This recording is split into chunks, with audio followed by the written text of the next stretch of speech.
On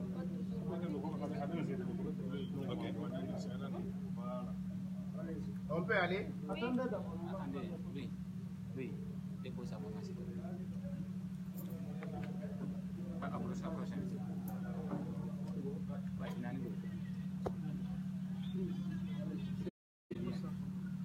Allô? C'est bon, vas-y. C'est bon maintenant? Oui. Bonsoir, messieurs de la presse. Messieurs et mesdames de la presse. Ma maman est là, elle est la seule aujourd'hui d'ailleurs. Ouais. Effectivement, l'opposition républicaine a tenu une plénière exceptionnelle ce soir, présidée par son président Elhadji Mamadou Cellou Dalein Diallo autour de 2 points. La communication du président Cellou est divers. Au cours de la communication du président Cellou, il nous a expliqué que la justice a décidé d'annuler la procédure engagée contre les leaders des partis politiques de l'opposition qui étaient convoqués à comparaître jeudi 3 mai 2018. La plénière a pris une bonne notation par rapport à cette annulation et par conséquent, dans le souci de maintenir la paix, la quiétude, la plénière a décidé de reporter la ville morte qui était préalablement programmée le jeudi 3 mai 2018 au mercredi 9 mai 2018. Espérant ainsi donner la chance au gouvernement et aux personnes de bonne volonté de continuer dans cette dynamique de paix et d'apaisement pour que ce que les leaders ont bénéficié, que d'autres militants et responsables de l'opposition qui se trouvent encore dans les liens de la justice ou qui croupissent dans les prisons puissent bénéficier de la même chose. C'est pourquoi nous voulons attirer votre attention sur le harcèlement que les militants, responsables et sympathisants de l'opposition sont victimes depuis un certain temps. Si nous prenons par exemple depuis le 4 février, nous avons connu 62 arrestations à Kalinko. Après les élections, le dépouillement terminé, la liste de l'UFDG est sortie vainqueur. Pendant que les militants, sympathisants et responsables sont en train de se réjouir, les personnes supposées être des bailleurs de fonds, comme ils le disent là-bas, ou bien des militants et sympathisants de l'UFDG, leurs magasins et boutiques ont été vandalisés. Certains ont été attaqués dans leurs concessions. Le lendemain, les autres aussi, non contents de ce qui s'est passé, ont cherché à se défendre. Et malheureusement, seuls les militants et responsables de l'UFDG ont été arrêtés. On compte à Kalinko seulement 62 arrestations. Presque tous les élus de Kalinko et 10 mineurs des élèves qui sont encore en prison à Farana. À l'Insang, c'est le même cas. La liste de l'UFDG est sortie vainqueur. Pendant qu'ils sont en train de se réjouir de leur victoire, ils sont attaqués, leurs boutiques vandalisées, et là-bas encore, quand ils sont arrivés, on a arrêté seulement les militants et responsables de l'UFDG. On en compte encore 23 dans les prisons de Kindia. Vous avez 7 à Doubreka qui sont arrêtés, dont 3 mineurs. Vous avez le cas le plus révélateur, c'est le cas de Ibrahima Souri Kamara, qui a été condamné à 18 mois de prison ferme pour avoir lancé l'alerte.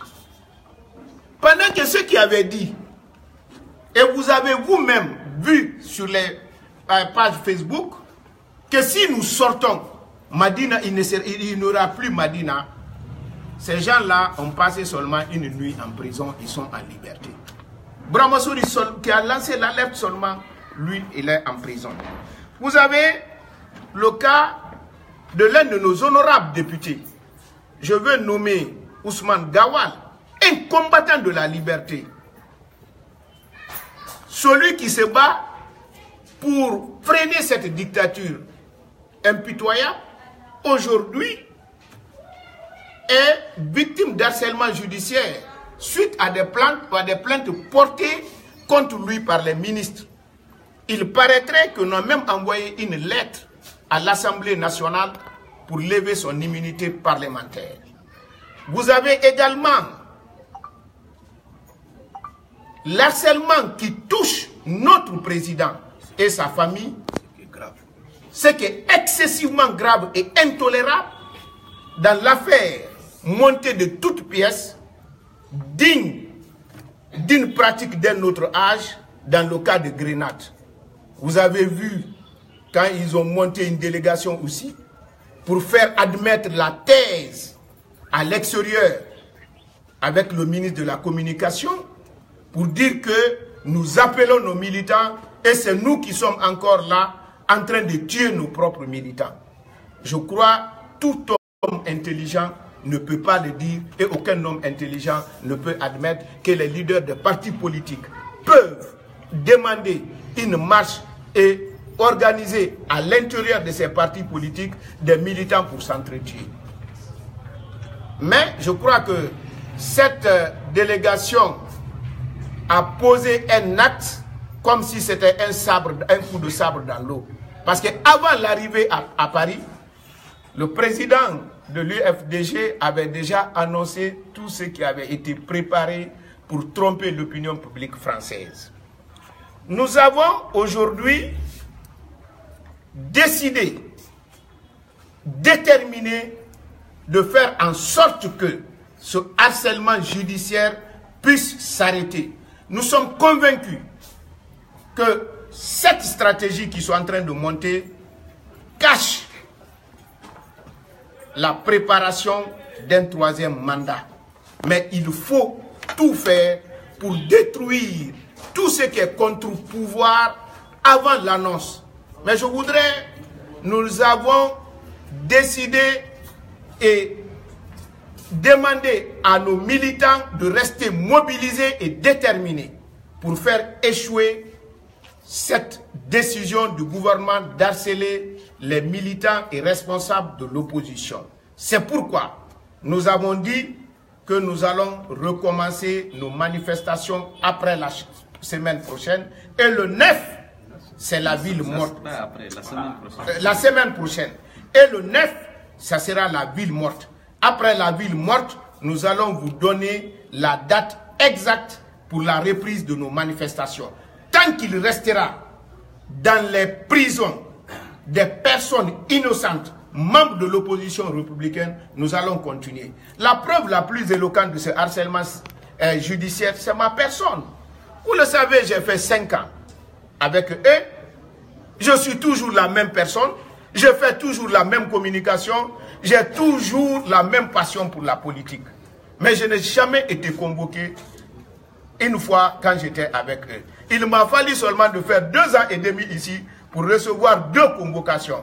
C'est pour dire qu'aujourd'hui, on est en train d'instrumentaliser la justice pour neutraliser l'opposition, pour neutraliser la démocratie. Regardez comment on peut admettre que puisqu'il y a eu l'incendie de commissariat de Koza, que ces 5 personnes, les membres de la commission d'organisation qui sont responsables, alors que la loi a créé un service de sécurité. La loi les a dotés un budget conséquent, un moyen logistique conséquent et un moyen humain important. Ce qu'ils n'ont pas pu empêcher. Est-ce que la loi peut dire que 5 personnes pouvaient l'empêcher? Tout simplement, c'est dire que c'est une dynamique. Mais ce qu'ils doivent comprendre, le peuple va résister à leur oppression et le peuple finira par vaincre. Je vous remercie.